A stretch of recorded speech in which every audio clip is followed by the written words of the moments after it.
А вот здесь такая канатная дорога.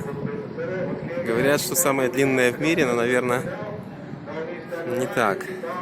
В Альбукерке называется трамвай, то есть. Вот люди приезжают сюда,